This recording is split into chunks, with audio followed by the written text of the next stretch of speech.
Anatomi regiocervical. Kelompok 5 beranggotakan Fatmawati, Muhammad Helmi, Abdul Raihan, Putri Cahyaning, dan Senja Anandia Cherry. Anatomi permukaan servikal. Anatomi permukaan servikal mencakup struktur anatomi yang terletak di bagian luar leher. Sistem kepala leher terdiri dari 7 vertebrae servikal yang memiliki anatomi unik dan pergerakan untuk mengakomodasi berbagai gerakan. Tulang-tulang ini memiliki tubuh, vertikal, lamina, processus spinosus, dan sendi faset yang memberikan mobilitas yang besar.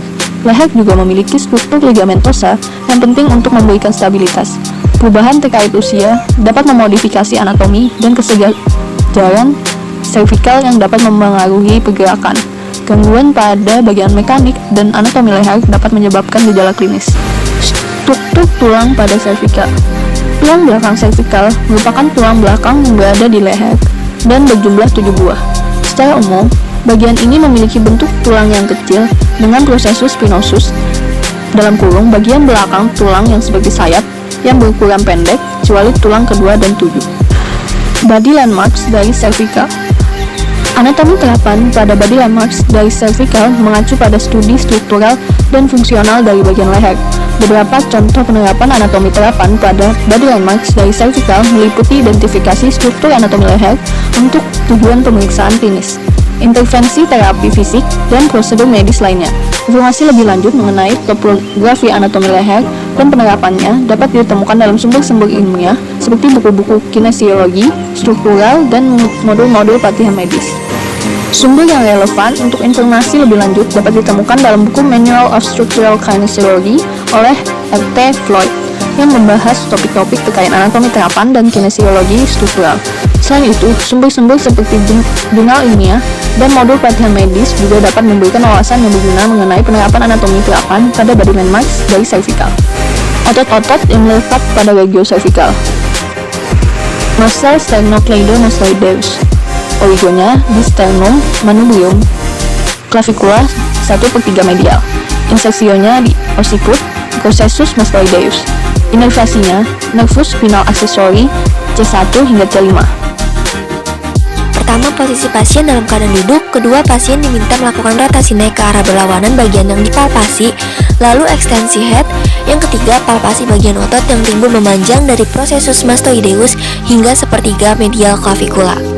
Fleksi leher, ekstensi kepala, lateral fleksi kepala sisi yang sama, mengangkat sternum dan membantu inspirasi. Musculus splenius capitis, origonya di sternum atau manubrium dan clavicula di 1/3 medialnya. Insersio occiput, processus mastoideus, inervasinya di nervus spinal accessory C1 sampai C5.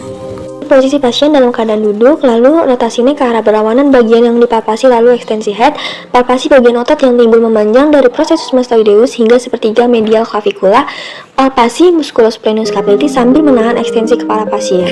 Fleksi lateral, rotasi vertebrae cervicalis. Muscula upper trapezius, origonya di os occipitalis ligamentum nuchae vertebrae C7 sampai T12, insersionya di spina scapula, acromion 1/3 lateral clavicula, inervasinya di nervus accessorius.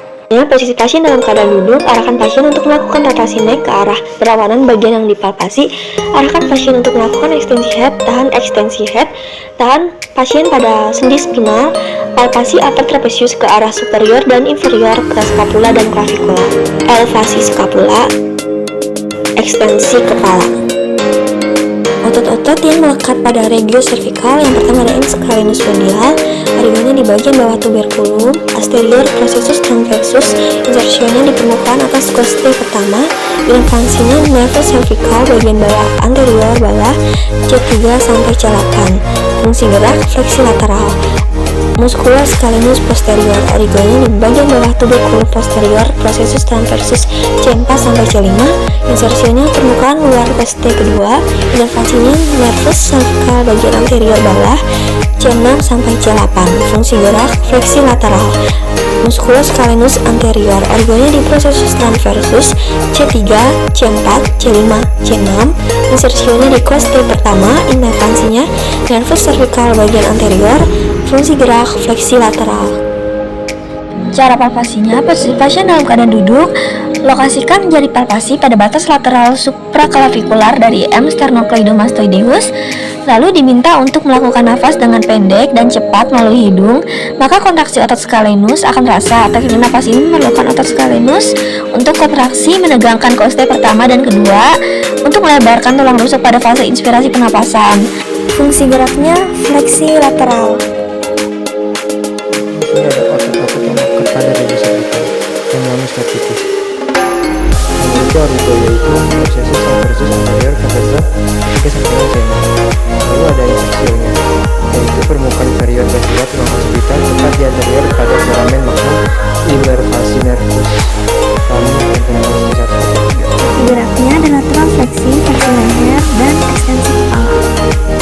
Musculolongus coli, origonya pars superior oblique processus transversus anterior vertebra C3 sampai C5, pars inferior oblique corpus anterior vertebra T1 sampai T3, pars vertikal corpus bawah anterior vertebra C3 dan corpus atas vertebra T3. Insersionya superior sampai arcus atlas anterior, inferior sampai transversus. Inervasinya nervus rami ventralis C2 sampai C6. Fungsi gerak lateral fleksi, fleksi leher, ekstensi kepala. Cara palpasinya, yang pertama posisi pasien dalam keadaan duduk, kedua posisikan jari palpasi tepat di medial musculosternocleidomastoideus, ketiga tempatkan tangan pendukung di dahi pasien untuk menahan apabila fleksi neck diperlukan untuk menemukan lokasi palpasi. Apabila sulit membedakan antara musculosternocleidomastoideus dengan musculolongus, arahkan pasien untuk melakukan rotasi neck ke arah yang sama dengan bagian yang akan dipalpasi. Hal ini akan merelaksasikan otot SCM sehingga otot lengus mudah dipalpasi. Fungsi gerak lateral fleksi, fleksi leher, ekstensi kepala. Ligamen pada servikal, bagian vertebral. Ligamen longitudinal anterior dan posterior. Ligamen panjang yang membentang sepanjang kolom vertebra menutupi badan vertebra dan cakram intervertebralis. Ligamentum flavum menghubungkan lamina vertebra yang akan berdekatan. Ligamentum interspinous menghubungkan proses spinosus dari vertebra yang akan berdekatan. Pada tulang belakang serviks, ligamen nuchal, kelanjutan dari ligamen supraspinous, ini menempel pada ujung proses spinosus dari C1 sampai C7 dan menyediakan perlekatan proksimal untuk rhomboid dan trapezius. Transversal atlas menghubungkan massa lateral atas, dengan demikian memanjarkan sarang pada tempatnya. Selanjutnya ada struktur khusus pada cervical. 17 tulang leher dari C1 sampai dengan C7. Yang pertama C1 disebut atlas, C2 disebut axis. Yang kedua itu ada axis C2, membantu agar C1 bisa berotasi dan terlibat dalam pergerakan kepala. Yang ketiga C3 sampai dengan C7 tidak memiliki nama khusus. C7 merupakan ruas tulang leher terakhir dan merupakan salah satu tulang yang muncul di kulit di bagian belakang leher. Selanjutnya struktur khusus pada cervical terdiri dari tulang C1 atau atlas dan C2 atau yang disebut axis yang mempersarafi bagian belakang kepala. Dalam struktur ini terdapat banyak ligamen yang berguna untuk melindungi medulla spinalis, dan diantaranya yaitu ligamentum transversum. Di antara vertebra cervical terdapat 3 ruas cervical yang memiliki struktur anatomi yang unik. Ketiga ruas telah diberi nama khusus, di antara lain vertebra CV1 disebut atlas, CV2 disebut axis, dan CV7 disebut prominence vertebra. Selanjutnya ada postur cervical. Postur kepala ke depan atau FHP adalah masalah postur umum yang menyebabkan kepala mengarah ke depan yang dapat berdampak signifikan pada tulang belakang leher. FHP meningkatkan beban tekan pada jaringan di tulang belakang leher, khususnya sendi facet dan ligamen. Hal ini dapat menimbulkan gejala seperti nyeri leher, sakit kepala, dan penurunan stabilitas tulang belakang leher bagian atas. Menilai FHP sangatlah penting, dan berbagai metode, termasuk penilaian klinis dan teknik radiografi, dapat digunakan untuk mengukur sudut postural dan mengevaluasi dampak intervensi terapeutik. Terima kasih.